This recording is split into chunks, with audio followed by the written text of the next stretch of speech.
بسم اللہ الرحمن الرحیم نحمده ونصلی علی رسولہ الکریم وعلی آلہ وصحبہ اجمعین ان اللہ وملائکتہ یصلون علی النبی یا ایھا الذین آمنوا صلوا علیہ وسلموا تسلیما اللہم صلی علی سیدنا مولانا محمد وعلی آل سیدنا مولانا محمد وبارک وسلم کما تحب وترضى بأن تصلی علیہ صلاۃ و سلام علیک یا رسول اللہ۔ پوری دنیا کورونا وائرس سے پریشان ہے، تکلیف میں ہے، لیکن عالم اسلام میں مسلمان کو دو وائرس نے اپنا شکار بنایا ہے۔ ساری دنیا کو تو کورونا وائرس نے، مگر مسلمانوں کو دو وائرس، کورونا وائرس اور اسی کے ساتھ ساتھ اسرائیلی وائرس نے بھی تباہ برباد کرنے کا ارادہ کر لیا ہے۔ ہماری بے بسی و بے کسی کی کا عالم یہ ہے، اپنے گناہوں سے توبہ اور فلسطین کی بقا کے لیے دعا کے سوا ہم کچھ کر بھی نہیں سکتے۔ اسرائیل ایک ایسا چھوٹا سا ملک ہے کہ جتنا وہ اقوام متحدہ کے ذریعے بنایا گیا تھا، اس نے اپنے پڑوسیوں کی زمینوں کو ہڑپ کر اسرائیل کو اس کا دگنا تگنا بنا دیا ہے۔ یہ ایک ایسا ملک ہے جس نے اپنے تمام پڑوسی ملکوں سے زمینیں چھینی ہیں جو یونائٹڈ نیشن نے انہیں نہیں دیا تھا۔ بیت المقدس یہ فلسطین کو دیا گیا تھا، حملہ کر کے اس پر بھی قبضہ کر لیا، اور دنیا کا سب سے بڑا دہشت گرد امریکہ اپنی ساری تائید، اپنا سارا تعاون اور تمام اعانت اسرائیل کو کر رہا ہے۔ دنیا میں کوئی ایٹم بم بنائے، یہ امریکہ کی رات کی نیند حرام ہو جاتی ہے، لیکن اسرائیل نے سینکڑوں ایٹم بم بنا رکھے ہیں، یونائٹڈ نیشن میں سوال تک نہیں کیا جاتا۔ یا تو چین کو اپنے ملک میں وستار وادی نظر آتا ہے، چین وستار وادی ہے، اس میں کوئی شک نہیں۔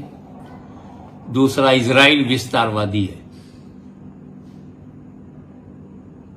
جس نے اپنی سرحدوں کو بڑھایا، مصر سے چھینا، جارڈن سے چھینا، سیریا سے چھینا، اور اب فلسطین سے چھین رہا ہے۔ اگر عرب ممالک مسلم ممالک کہلاتے ہیں، ایک ساتھ متحد ہو کر اپنی طاقت کا استعمال کریں تو اسرائیل ایک ہفتے کا مہمان ہے۔ لیکن اب سب سے زیادہ افسوس کی بات یہ ہے کہ وہ حرم مکہ اور حرم مدینہ، حرمین شریفین،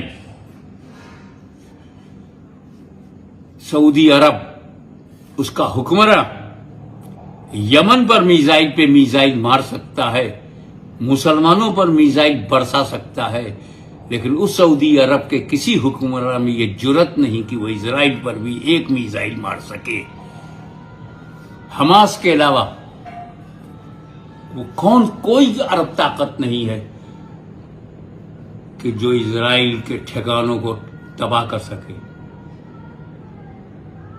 میں اسرائیل کی تباہی کی بات نہیں کر رہا ہوں، میں عرب مسلمانوں کی مسلم ریاستوں کی حقیقت سے پردہ اٹھا رہا ہوں کہ یہ کس قدر بے غیرتی، بے شرمی کی حد تک پہنچ گئے ہیں کہ نہ انہیں قبلِ اول کی پرواہ ہے، نہ عرب دشمن سے لڑنے کے لیے اتحاد کی ضرورت ہے؟ کیا چاہتے ہیں یہ مسلم ریاستیں؟ ارے ہم جہاں اقلیت میں ہیں، ہم چلائیں تو سمجھ میں آتا ہے، ہم احتجاج کریں تو سمجھ میں آتا ہے کہ ہمارے ہاتھ میں کچھ نہیں ہے، لیکن یہ سعودی عرب، یہ قطر، یہ بحرین، یہ عمان، یہ عرب امارات، یہ سارے عرب ایک ہو جائے، سیریا، مصر، جارڈن، عراق، سعودی عرب ایک ساتھ کیوں نہیں پلیٹ فارم پر آ رہے ہیں؟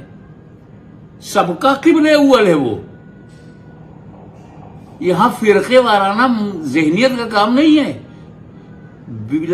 متفقہ اور اجماعی طور پر بیت المقدس، مسجد اقصی قبلہ اول ہے،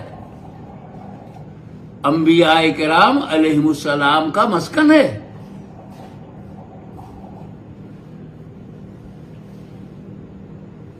ایک